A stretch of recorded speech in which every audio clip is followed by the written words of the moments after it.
जय श्री राम, जय बागेश्वर धाम। दोस्तों, जिस घर के सामने ये पौधा अपने आप उगाते हैं, ऐसे घरों में धन दौलत अपने आप खिंची चली आती है।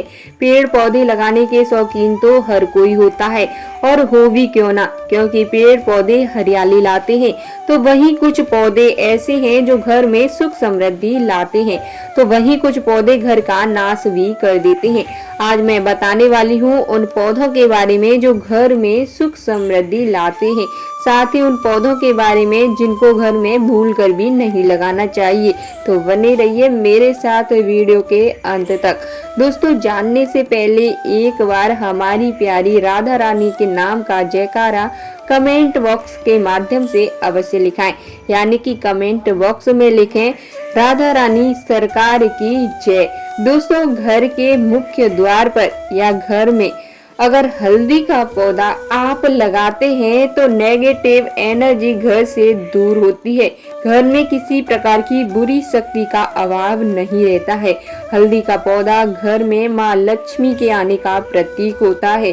दोस्तों, वहीं अगर आप अनार का पौधा घर लेकर आते हैं या घर में लगाते हैं या अपने आप घर में उगाता है, तो ये स्वास्थ्य संबंधी समस्याओं को खत्म करने के साथ साथ कर्ज से जुड़ी समस्याओं को भी दूर करता है और घर में बरकत होती है। अपराजिता का पौधा, जिसमें कि नीला फूल आता है, इसे कृष्ण कांता नाम से भी जाना जाता है। दोस्तों, इस पौधे में माँ लक्ष्मी का स्वरूप माना जाता है और इसका जो फूल होता है उसको अगर कोई व्यक्ति शुक्रवार के दिन माँ लक्ष्मी को समर्पित करता है, ऐसे घरों में माँ लक्ष्मी मेहरबान रहती हैं और कभी उन घरों को छोड़कर नहीं जाती हैं। घर में सुख शांति आती रहती है, घर में कभी दरिद्रता नहीं आती है। दोस्तों, नारियल का पौधा, जिस घर में व्यक्ति नारियल का पौधा लगाता है उसके घर में मान सम्मान बढ़ता है, दिन दूनी रात चौगुनी तरक्की होती है। बस ध्यान ये रखना चाहिए कि आपके घर में जो नारियल का पौधा लगा है वो आपके घर की ऊंचाई से ऊंचा ना हो, क्योंकि अगर ऐसा होता है तो ये वास्तु दोष घर में ले आता है।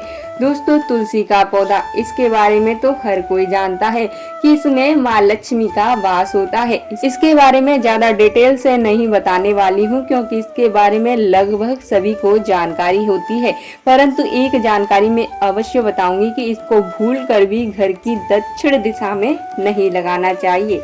ऐसा करने से तुलसी का पौधा घर में दरिद्रता लेकर आता है। दोस्तों, आम का पौधा घर में कभी भी नहीं लगाना चाहिए। फल वाले पौधे घर में लगाएं तो इनके पास हमेशा दैवीय पौधे अवश्य लगाने चाहिए, जैसे कि बेल पत्र का पौधा हो या फिर अशोक का पौधा हो। ऐसे पौधे घर में लगाना शुभ माने जाते हैं। अशोक, नारियल, बेल ऐसे पौधे घर में अवश्य लगाएं।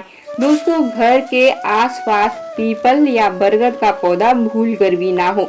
ये घर के आसपास लगे होने के बावजूद भी घर में वास्तु दोष लेकर आता है। गेंदे का पौधा जिस घर में होता है, ऐसे घरों का बृहस्पति खुद ब खुद मजबूत होता है और पारिवारिक सुख शांति होती है और घर में कभी कलह कलेश नहीं होता है। घर में कैक्टस यानी कि कांटेदार पौधा या फिर बौना पौधा भूल कर भी नहीं लगाना चाहिए। घर में किसी भी प्रकार के कांटेदार पौधे नहीं लगाने चाहिए। वहीं कुछ कांटेदार पौधे घर में शुभ भी माने जाते हैं, तो इसलिए कुछ पौधे घर में नहीं लगाने चाहिए।